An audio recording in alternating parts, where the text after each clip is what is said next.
They told you to be realistic. From the moment you took your first breath, the indoctrination began. It wasn't malicious. It was systemic.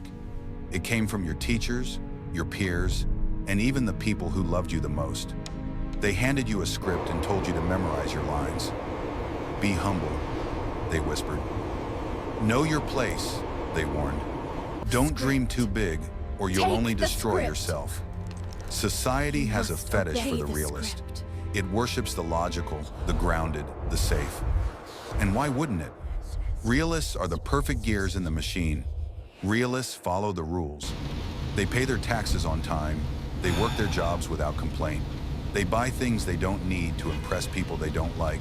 And eventually, they die quietly, leaving no trace that they ever existed. But understand this. Realism is not a virtue. It is a cage. It is a psychological prison cell that you walked into, locked from the inside, and swallowed the key. Look around you.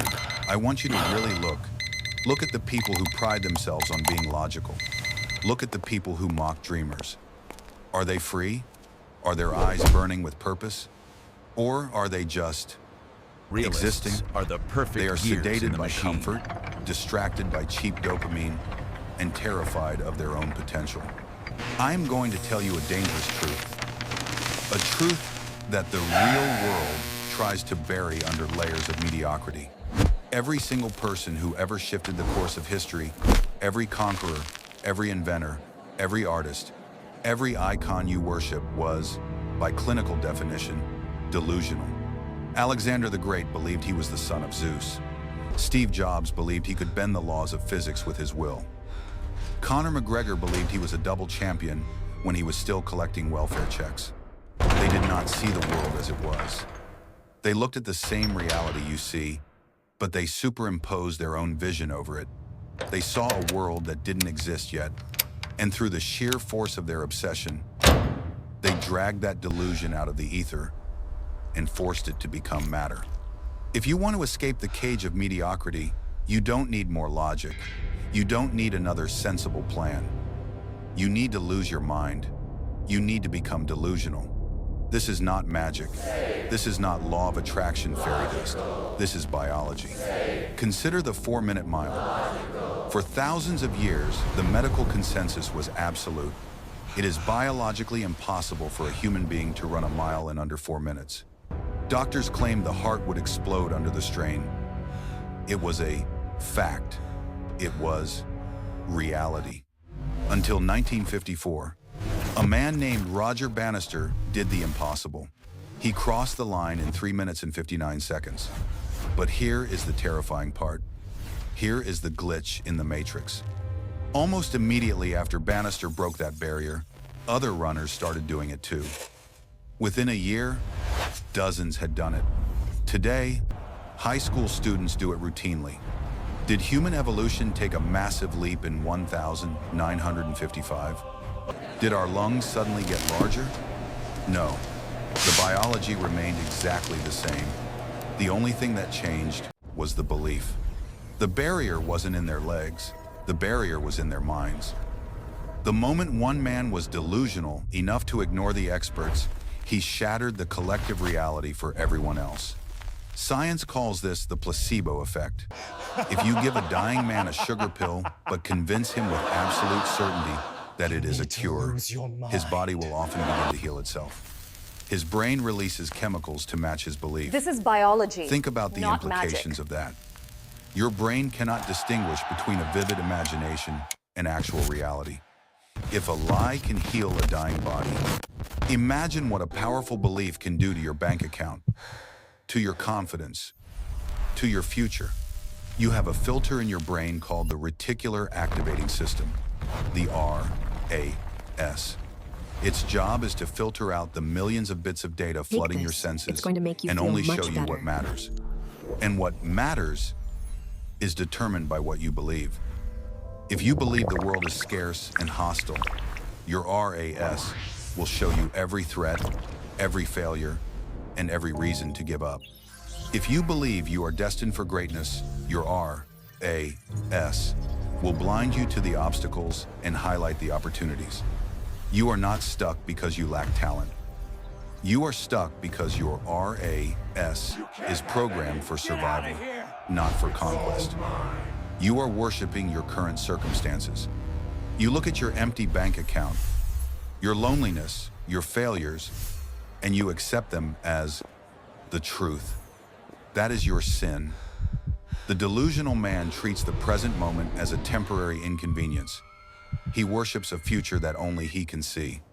In the corridors of Apple, during the early days, employees coined a term for Steve Jobs' management style. They called it the reality distortion field. Jobs would demand the impossible. He would tell his engineers to do things that the laws of engineering seemingly didn't allow. He refused to accept no.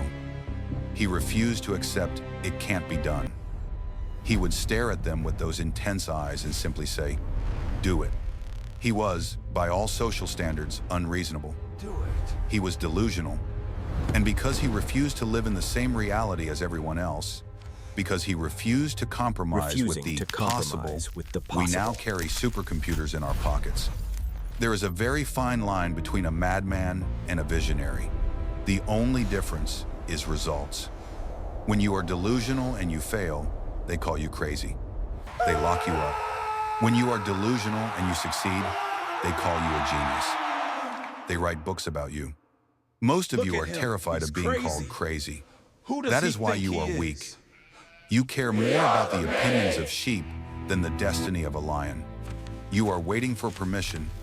You are waiting for someone to hand you a certificate that says you are allowed to be great now. It will never come. You must be willing to be the villain in their story so you can be the hero in yours. You must be willing to walk into a room and feel like an alien because you are operating on a frequency that they cannot comprehend. So, how do we weaponize this? How do you take this philosophy and apply it to a life that is currently falling apart? You must construct an avatar. You need to understand that the person you are right now, the person listening to this video, is not capable of achieving your dreams. The you that exists today is built on old habits, old traumas, and old limitations. He is too lazy. He is too anxious. He is too comfortable. You cannot fix him.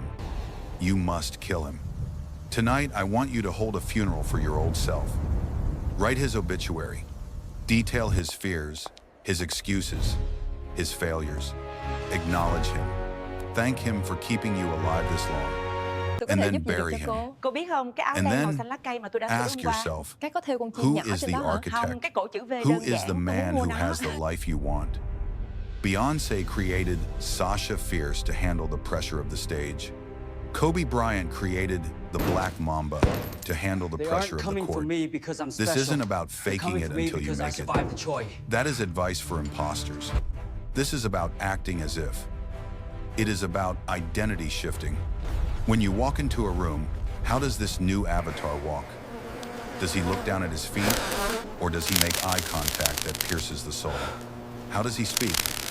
Does he stutter and apologize for his existence? Or does he speak with the weight of authority? Does he scroll through TikTok for 4 hours a day, numbing his brain? Or does he build his empire with ruthless efficiency? You must start operating as this avatar before you have the evidence. Normal people say, I'll be confident when I have $1 million. No, you get the $1 million because you operated with the confidence of a millionaire when you had zero.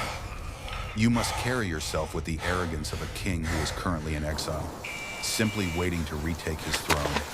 This is delusional confidence. It is confidence without evidence. It is faith weaponized. But I must give you a warning. There is a dangerous trap here. A trap that has destroyed many men. Delusion without work is just mental illness. If you sit in your mother's basement believing you are a king, but you play video games for 12 hours a day, you are not a visionary. You are a loser. You are a narcissist. The delusion is only the fuel. Discipline is the engine. The delusion is what gets you out of bed at 4 a.m.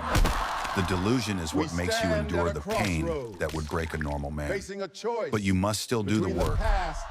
In fact, you must work harder than the realists. Why? Sí. because you have a prophecy to fulfill. I told you so. You have a gap to close between your reality and your vision, and the only bridge across that gap is suffering. Work, pain, sacrifice. This is just part of the plot. The universe will test you. Oh, it will test you. The moment you decide to be great, the world will try to humble you. You will lose money. You will lose friends. You will face humiliation. The realist will look at you and say, "See, I told you so. Come back to reality. Be safe like us." And in that moment, you have a choice. You can bow your head and return to the cage. Or you can look the world in the eye and say, "No, this is just part of the plot. This is just the chapter where the hero falls before he rises." Your reality is malleable. It is soft clay in your hands, waiting to be molded. Stop accepting the life that was handed to you by people who gave up on their own dreams. Stop listening to the small, frightened voices that tell you to be safe. Be irrational. Be unreasonable. Look in the mirror. Do not see the tired, broken man that is there. See the giant that is sleeping within. Tell yourself a lie. A beautiful, powerful, dangerous lie. And then go out into the world, walk through the fire, and work until that lie becomes the truth. Are you ready to lose your mind? Be Invictus.